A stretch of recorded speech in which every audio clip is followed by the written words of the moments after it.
My own mother held her iPhone steady while my father adjusted the lighting. My sister, God, my baby sister, she was the one who suggested they go live on Instagram.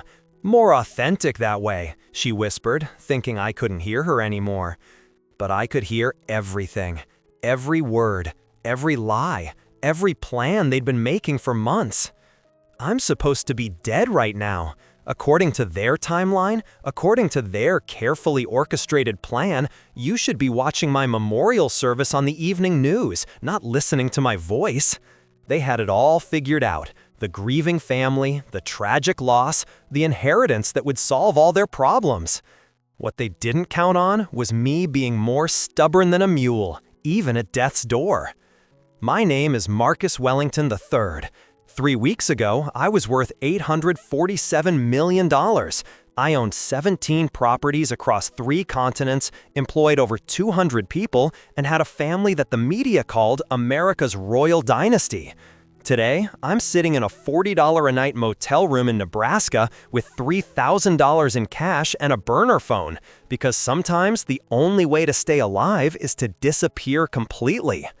You want to know what it's like to watch your own family choreograph your death? Let me paint you a picture. December 23rd, 2024. Christmas Eve. That's what my sister Emma used to call it when we were kids, back when she actually loved me instead of just my bank account. I was in my study, going over the final changes to my will. Ironic, isn't it? The papers that would have made them rich were literally inches from my fingertips when the poison started working. Yes, poison. Not a heart attack like they told the paramedics, not the stroke they're probably still telling people. Ricin, if you want to get technical. Slipped into my evening whiskey, the same 30-year-old Macallan my father gave me every Christmas for the past 15 years, the ultimate gift that kept on giving. But here's where their perfect plan went to hell. They got greedy. Instead of just letting me die quietly and calling 911 like grieving relatives, they saw dollar signs, views, followers, ad revenue. They turned my death into content. And that decision, that sick, twisted decision to monetize my final moments, that's what saved my life. Because while they were fighting over camera angles and hashtag strategies, while they were debating whether to add sad music or keep the audio raw, while they were turning my agony into entertainment, I was crawling, 1 inch at a time, toward the panic room I'd installed after the 3rd death threat from business rivals. The same panic room they didn't know had its own medical supply cabinet. The same panic room where I keep emergency antidotes for exactly this kind of situation. When you're worth nearly $1 billion, paranoia isn't a disorder, it's a survival skill. I spent 6 hours in that room, purging poison from my system, watching through hidden cameras as my family celebrated my death. 6 hours listening to them divide up my assets like vultures picking apart roadkill. 6 hours planning my resurrection.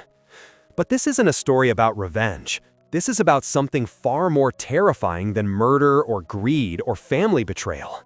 This is about discovering that everything, and I mean everything you believed about your life, was orchestrated by people who never loved you. They loved what you represented, what you could provide, what you were worth on paper. This is about learning that sometimes you have to die to truly start living. Over the next 10 chapters, I'm going to tell you exactly how I faked my own death, why my family wanted me gone, and how I discovered a conspiracy that goes back 27 years, all the way to the day I was born.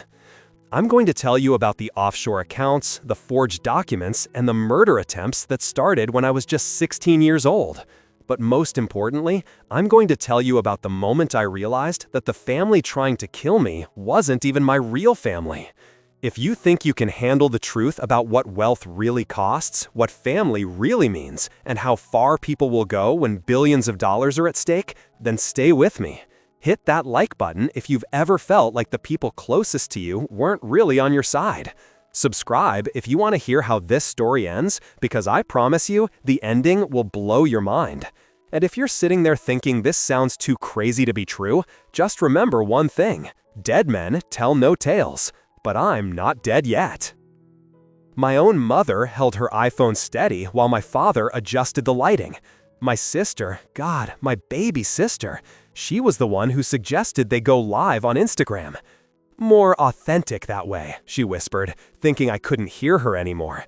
But I could hear everything, every word, every lie, every plan they'd been making for months.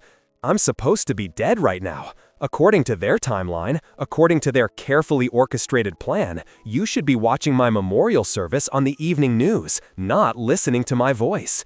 They had it all figured out. The grieving family, the tragic loss, the inheritance that would solve all their problems. What they didn't count on was me being more stubborn than a mule, even at death's door. My name is Marcus Wellington III. 3 weeks ago, I was worth $847 million. I owned 17 properties across 3 continents, employed over 200 people, and had a family that the media called America's Royal Dynasty. Today, I'm sitting in a $40 a night motel room in Nebraska with $3,000 in cash and a burner phone, because sometimes the only way to stay alive is to disappear completely. You want to know what it's like to watch your own family choreograph your death? Let me paint you a picture. December 23rd, 2024, Christmas Eve. That's what my sister Emma used to call it when we were kids, back when she actually loved me instead of just my bank account. I was in my study, going over the final changes to my will. Ironic, isn't it? The papers that would have made them rich were literally inches from my fingertips when the poison started working. Yes, poison. Not a heart attack like they told the paramedics, not the stroke they're probably still telling people. Ricin, if you want to get technical. Slipped into my evening whiskey. The same 30-year-old Macallan my father gave me every Christmas for the past 15 years. The ultimate gift that kept on giving. But here's where their perfect plan went to hell. They got greedy. Instead of just letting me die quietly and calling 911 like grieving relatives, they saw dollar signs, views, followers, ad revenue. They turned my death into content. And that decision, that sick, twisted decision to monetize my final moments, that's what saved my life. Because while they were fighting over camera angles and hashtag strategies, while they were debating whether to add sad music or keep the audio raw, while they were turning my agony into entertainment, I was crawling, 1 inch at a time, toward the panic room I'd installed after the 3rd death threat from business rivals. The same panic room they didn't know had its own medical supply cabinet. I remember the exact moment I understood what was happening. My vision was blurring, my chest felt like it was being crushed by a truck, and I could taste copper in my mouth. But through the haze, I heard my mother's voice, not crying, not panicking, but directing. "Emma, get his face from this angle. The lighting is better here." My father was adjusting his tie, practicing his bereaved widower expression in the reflection of his phone screen. They'd rehearsed this. They'd actually rehearsed my death scene, like some twisted community theater production. My mother, the woman who used to kiss my scraped knees and sing me lullabies, was now coaching my sister on how to capture my final breath for maximum emotional impact.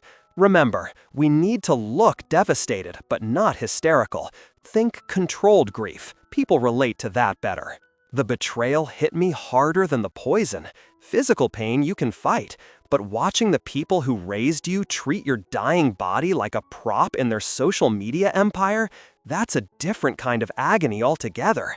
It strips away every good memory, every I love you, every moment of tenderness you thought was real.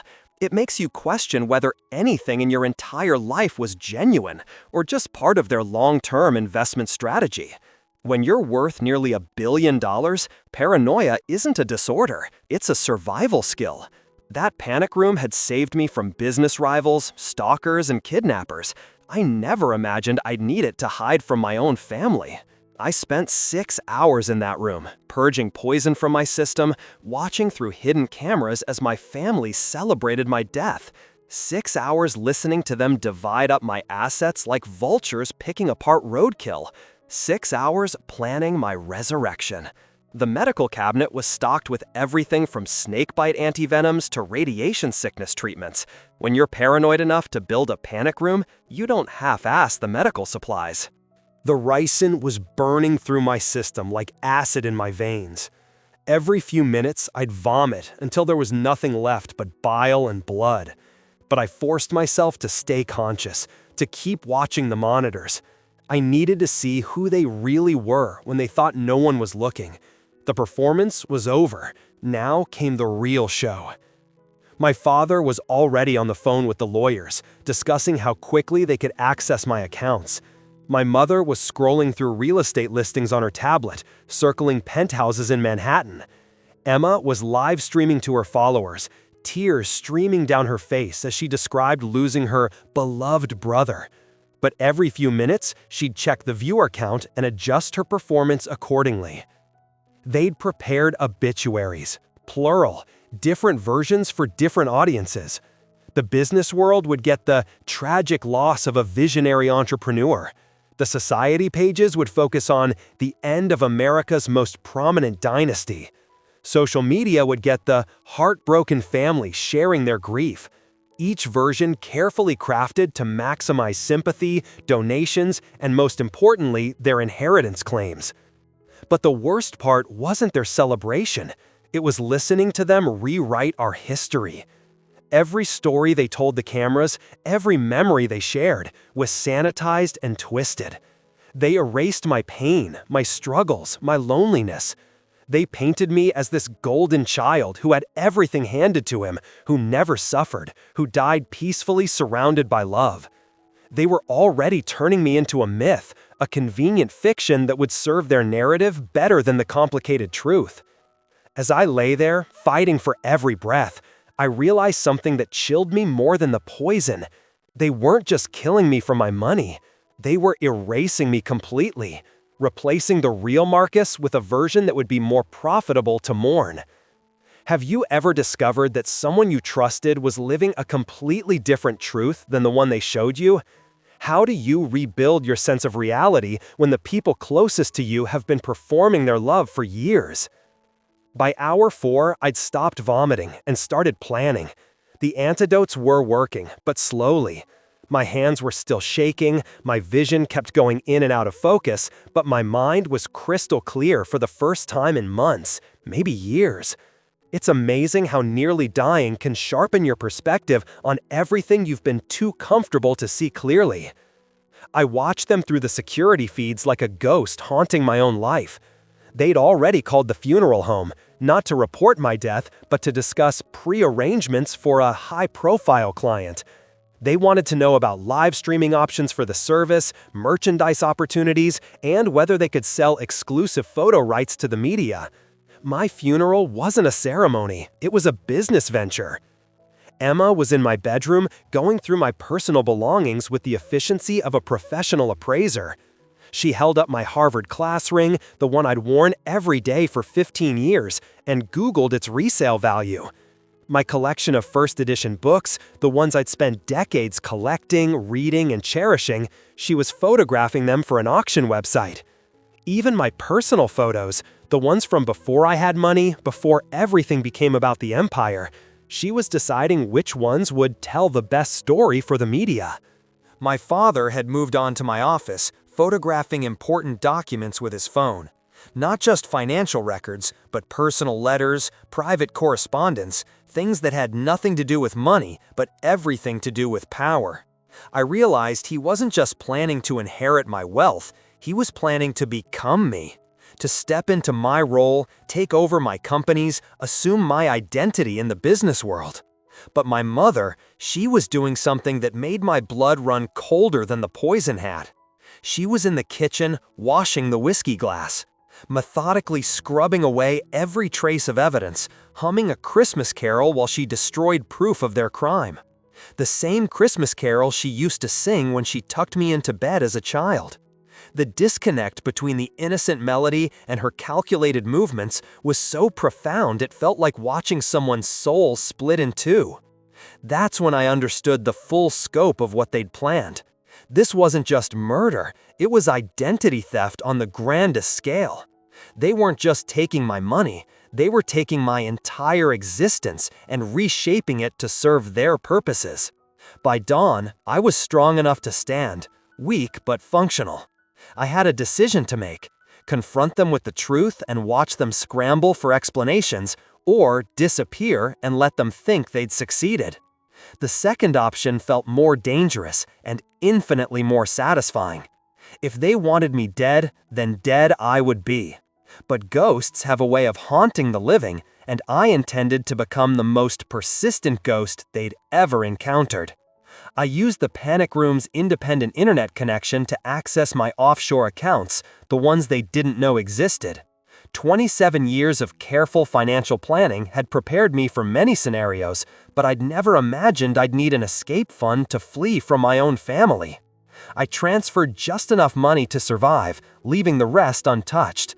When they realized those accounts existed, it would drive them insane trying to access funds they could see but couldn't touch. The hardest part was leaving behind my real life, my businesses, my employees, my few genuine friendships. I recorded video messages explaining my disappearance, not the truth, but a version they could live with. A nervous breakdown, a need for privacy, a desire to step away from public life. The people who truly knew me would understand that something deeper was wrong, but they'd respect my need for space. I slipped out through the panic room's emergency exit, a tunnel that opened 3 blocks away in an abandoned warehouse I'd purchased years earlier. As I walked through those empty streets at sunrise, carrying nothing but a backpack with cash and fake documents, I felt something I hadn't experienced since childhood: freedom. Terrifying, complete, liberating freedom. But freedom came with a price. I was leaving behind everything that defined me: my name, my reputation, my sense of identity. Marcus Wellington III was dying that morning, officially and forever. The question was, who would I become in his place? For 27 years, I'd been their son, their heir, their investment.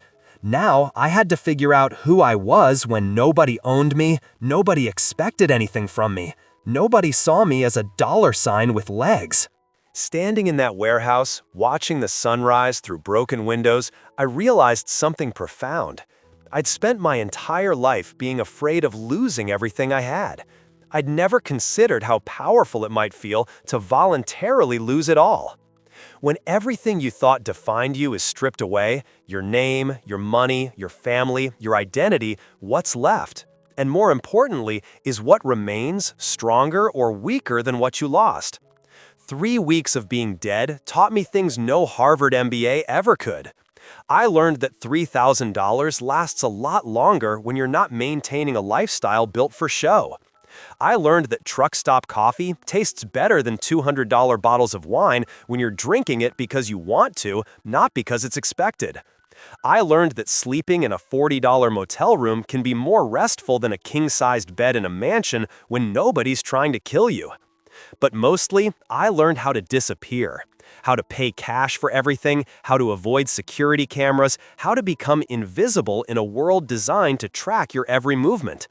I grew a beard, dyed my hair, changed my walk, my voice, even my handwriting. I became someone new every few days, moving through America like a ghost, learning what it meant to be human. In a diner outside of Omaha, I met a waitress named Sarah who'd been working double shifts to pay for her daughter's cancer treatments. She had no idea who I used to be, but when she saw me counting my last $20 bills, she bought me dinner anyway. Everyone needs kindness sometimes, she said, not knowing she was teaching a billionaire what real generosity looked like. For the first time in years, someone was giving to me instead of taking from me, and she was someone who had nothing to spare. I started following news coverage of my disappearance. My family had waited exactly 48 hours before reporting me missing, just long enough to establish plausible deniability, but not so long it looked suspicious. Emma's social media posts were masterpieces of manufactured concern. Photos of my empty office with captions like, "Come home, brother, we just want to know you're safe." The comments were flooded with sympathy and support, people sharing their own stories of family members who'd had mental breakdowns. My father gave interviews describing my fragile mental state and the pressure of managing vast wealth at such a young age. He painted himself as the worried patriarch trying to hold the family together, while secretly orchestrating a hostile takeover of my companies. My mother appeared on morning shows, dabbing her eyes with tissues while discussing the warning signs she'd missed and the importance of mental health awareness. She'd turned my survival into a platform for her own fame. But the most devastating part was watching how easily the world accepted their version of events. Nobody questioned their story, nobody investigated deeper, nobody thought it was strange that a man who'd built a business empire from nothing would suddenly crack under pressure he'd been handling successfully for years. Living in motels gives you time to think, and thinking led me to the public library in Lincoln, Nebraska. If my family had been planning this for months, there had to be a paper trail. Digital footprints they couldn't erase.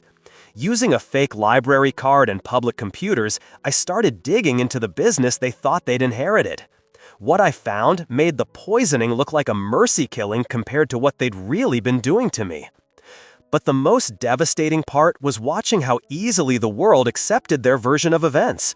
Nobody questioned their story, nobody investigated deeper, nobody thought it was strange that a man who'd built a business empire from nothing would suddenly crack under pressure he'd been handling successfully for years. Living in motels gives you time to think, and thinking led me to the public library in Lincoln, Nebraska. If my family had been planning this for months, there had to be a paper trail, digital footprints they couldn't erase. Using a fake library card and public computers, I started digging into the business they thought they'd inherited. What I found made the poisoning look like a mercy killing compared to what they'd really been doing to me. For 3 years, they'd been systematically embezzling from my companies. Small amounts at first, the kind of financial irregularities that could be explained away as accounting errors or miscommunications. But it had escalated. Fake consulting contracts paid to shell companies they controlled. Inflated expense reports for business trips that never happened. Equipment purchases that existed only on paper, with the money flowing directly into their personal accounts. My father had been using his position as my financial advisor to redirect investments into failing businesses he had stake in. He'd been betting against my success while pretending to support my decisions, setting up elaborate schemes that would profit him whether my companies thrived or collapsed. Every piece of advice he'd given me for the past 3 years had been designed to benefit him, not me. Emma had been even more creative. She'd been selling information about upcoming mergers and acquisitions to my competitors, using her access to my private communications to stay one step ahead of every business move I planned. That's why every major deal I tried to close in the past year had fallen through at the last minute. My own sister was sabotaging me for profit. But my mother had been running the longest con of all. She'd been falsifying my medical records, working with a corrupt physician to document a history of mental instability that didn't exist. Every time I'd gone for a routine physical, she'd been building a case for my eventual competency hearing. They weren't just planning to kill me. They'd been preparing to have me declared mentally unfit to manage my own affairs if the murder attempt failed. The most chilling discovery was a group text thread between the 3 of them, dating back 18 months. Messages discussing my problem and various solutions. They'd considered having me committed to a psychiatric facility, but decided it was too risky. They'd explored having me declared mentally incompetent, but worried I'd fight too hard. Murder wasn't their first choice, it was just the most efficient option that guaranteed the outcome they wanted.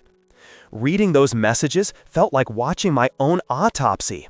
They dissected my life, my personality, my weaknesses, and my strengths with clinical precision, discussing me like I was a business problem to be solved, rather than a human being they claimed to love. But that was just the surface. The deeper I dug, the more I understood that this conspiracy didn't start with my business success, it started with my birth. Hidden in my mother's email archives, I found correspondence with lawyers dating back 28 years. Discussions about adoption procedures, falsified birth certificates, and the legal intricacies of inheriting wealth through bloodlines that didn't actually exist. I wasn't their biological son. The family that raised me, that I'd loved unconditionally for 27 years, had purchased me as an infant from a teenage mother who couldn't afford to raise a child. But they hadn't adopted me out of love or a desire to start a family. They'd bought me as an investment, a long-term business strategy designed to gain access to my biological grandfather's fortune, a fortune I'd never even known existed. My real grandfather was Theodore Rellington Jr., a reclusive billionaire who died when I was 5 years old. He'd left his entire estate to his only grandchild, me, with the stipulation that I couldn't access the inheritance until I was 30 years old. The people I called my parents had spent 27 years positioning themselves as my guardians, my advisors, my family, all so they could control that inheritance when it became available. Everything made sense now. Why they'd pushed me so hard to succeed in business? They needed me to look competent and stable so no one would question their management of my affairs. Why they'd isolated me from potential romantic relationships? They couldn't risk me forming genuine bonds with people who might see through their act. Why they'd always made me feel like I owed them everything? They wanted me dependent on their approval, their guidance, their version of love. The poisoning wasn't random timing. I was turning 30 in 6 weeks. The inheritance was about to become accessible, and once it did, I'd have had legal control over wealth they'd spent nearly 3 decades positioning themselves to steal. They'd raised me, shaped me, and loved me just long enough to cash out the biggest payday of their lives. But here's what they didn't count on. My real grandfather had been paranoid too. He'd included provisions in his will that would trigger investigations if anything suspicious happened to me. Fake documents, forged relationships, and manufactured family connections would all be exposed if I died under questionable circumstances. Their greed had given me the key to exposing everything they'd built their lives on. Sitting in that library, surrounded by the evidence of my stolen life, I realized I wasn't just fighting for my survival anymore. I was fighting for justice for that teenage mother who'd been told her son would have a better life. For my real grandfather whose final wishes had been perverted into a con game. And for every genuine relationship I'd been denied because it might have threatened their long-term investment strategy. Knowledge is power, but it's also dangerous. Once I understood the full scope of their deception, I realized they'd never stop hunting me. As long as I was alive, I was a threat to everything they'd built. They couldn't access the real inheritance while I was missing, and they couldn't risk me surfacing with evidence of their crimes. I had to move from defense to offense, but I had to be smarter than they were. I started leaving breadcrumbs, anonymous tips to financial investigators about irregularities in Wellington Industries, copies of documents mailed to journalists who specialized in corporate fraud, digital evidence uploaded to secure servers with instructions to release everything if I didn't check in regularly. I turned myself into a dead man's switch. If they found me and killed me, they'd destroy themselves in the process. But I also started building something new. Using my fake identity, I reached out to other people they'd heard over the years. Former employees who'd been fired for asking inconvenient questions, business partners who'd been cheated out of deals, investigators who'd been paid to look the other way. I built a network of people who had reasons to want the truth exposed, and I gave them the tools to do it. The hardest part was accepting that I could never go back to being Marcus Wellington III. Even if I exposed their crimes, even if I sent them to prison, the name and identity I'd worn for 27 years belonged to their carefully constructed lie. I couldn't reclaim a life that had never really been mine in the first place. Emma made the first mistake. Drunk on champagne at a charity gala, one being held in my honor no less, she let slip to a reporter that she'd never really felt close to her brother because he was adopted anyway. The reporter didn't think much of it at the time, but when that comment was paired with the financial irregularities that were starting to surface, it painted a picture of a family that wasn't quite what it seemed. My father's mistake was more subtle but equally damning. He'd been using my corporate credit cards to fund his personal lifestyle, but he'd forgotten that I'd programmed automatic alerts for unusual spending patterns. When those alerts started pinging on accounts he thought were dead, investigators began following money trails that led straight back to his embezzlement schemes. My mother's mistake was the most human and therefore the most devastating. She'd kept every email, every document, every piece of correspondence related to my fake adoption because she was proud of how clever their plan had been. She'd documented 28 years of fraud because she wanted to preserve the memory of their greatest con. Her sentimentality became their downfall. As the walls started closing in around them, they became desperate, and desperate people make catastrophic decisions. They found me in that Nebraska motel on a Tuesday morning in February. Not through any brilliant detective work, but because Emma had hired a private investigator who'd gotten lucky with a traffic camera that caught my rental car. I'd been careful for 6 weeks, but careful isn't the same as invisible, and eventually, luck runs out for everyone. I heard them in the parking lot before they reached my room. 3 voices I'd known my entire life, whispering about how to handle the situation now that they'd found me alive. Through the thin motel walls, I listened to them debate whether to call the police and claim I'd had a psychotic break, or whether to finish what they'd started and make it look like suicide. But I wasn't the same man who'd crawled to that panic room 7 weeks earlier. That man had been naive enough to believe in family loyalty, wealthy enough to think money could protect him, and isolated enough to trust people who'd been lying to him his entire life. This man had learned how to survive, how to fight, and how to turn other people's greed against them. When they kicked in my door, expecting to find a broken millionaire hiding from his responsibilities, they found someone else entirely. I was sitting calmly at the small table, laptop open, wearing clothes that cost less than their morning coffee, but feeling more powerful than I'd ever felt in a $5,000 suit. "Hello, family," I said, and I watched the blood drain from their faces. I'd been streaming live for 20 minutes. Everything they'd said in the parking lot, everything they were about to say, everything they'd done for the past 7 weeks, it was all being broadcast to an audience that had grown to over 100,000 viewers. The irony was perfect. They'd tried to monetize my death, so I was monetizing their downfall. The next 18 hours were a blur of arrests, confessions, and revelations that made national news. My survival became the lead story on every major network, but more importantly, it became a catalyst for investigations that exposed decades of corporate fraud, illegal adoptions, and financial crimes that reached far beyond just my family. Emma broke first, sobbing through a confession that revealed details even I hadn't known. My father tried to maintain his innocence until bank records proved he'd stolen over $12 million. My mother never admitted to anything, even when they played recordings of her planning my murder, but her silence spoke louder than any confession.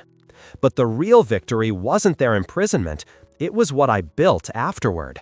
Using my real inheritance, the one from the grandfather I'd never known, but who'd somehow understood that love shouldn't have conditions, I created something they'd never been able to destroy. A family based on choice instead of blood, loyalty instead of investment, and genuine love instead of calculated performance. Today, I work with Sarah, the waitress from that Omaha diner. She's now the director of a foundation that helps families torn apart by greed and deception.